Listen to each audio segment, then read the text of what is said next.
Tandike n'enkuba efudde embawo obutasalako ensangi zino ngeno egottaanyizza ebyentambula mu munisipali y'e Kira emigga bwe gibomose amakubo ne gaziba.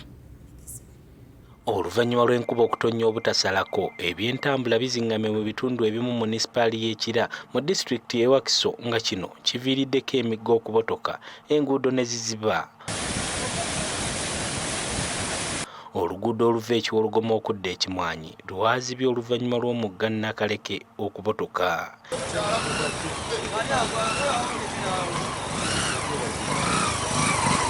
Eno abatuuze beekolamu omulimu ne bateekawo olutindo lwe beeyambisa okuyitirako wabula ng'abagoba ba boodabooda basanga akaseera akazibu okusala olutindo luno.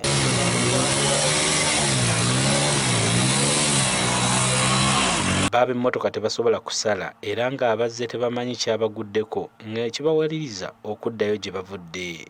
Okusinziira ku batuuze bagamba nti omuntu ava ekiwologoma okudda ekimwanyi alina okuyita e Kasangati kye bagamba nti kibakaluubiriza nnyo. Enkuba yatonnya oluguudo lwaffe olw'ekimwanyi okutugatta ku Makwero, enkuba n'erwonoona babadde bakyalukola n'olwokubiri okuva ekiwologoma okugenda Kitukutwe era okugatta ku specials Kazibwe road nalwo ne luwummuka n'olwekyo kati tuli cut off okujjako omuntu alina okwetoloola okuva wano agende Kasangati asooka adda afune ekkubo erimutwala e Kira. Entambula si birungi nnyo, waliwo obuzibu, entambula ntono ensonga eva ku makubo.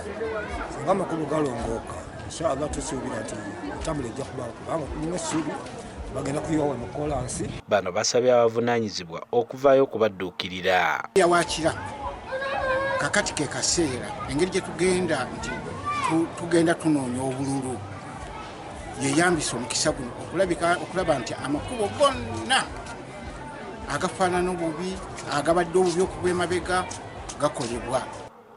Embeera y'emu teyawukanyeeko ne ku luguudo oluva ekitukutu okudda e Nakwero era nga luno lugatta ku Kira ku Gayaaza n'eno omugga Nakalera owookuna yabotose ekkubo ne ligwamu ekitundu kino.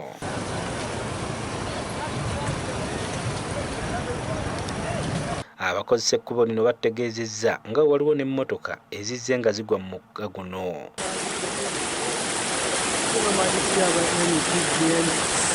Meeya wa munisipaali y'e Kira Julius Mutebi agamba nti babadde batandise okukola agamu ku makubo gano wabula enkuba ennyingi yatutte ne babadde bakozesa.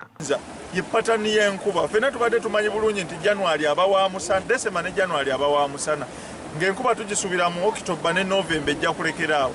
Kati enkuba ezze non-stop kumpi okuva mu October okutuuka olwaleero namutikwa w'enkuba atonnya. So kyetuva twongera okukubira gavumenti omulanga nti etuyambeko tubeeko n'ebintu eby'omuzinzi bye tukola. Annette Nakaibale yakusakidde eggulire lino ku Delta TV Amasukkulumu.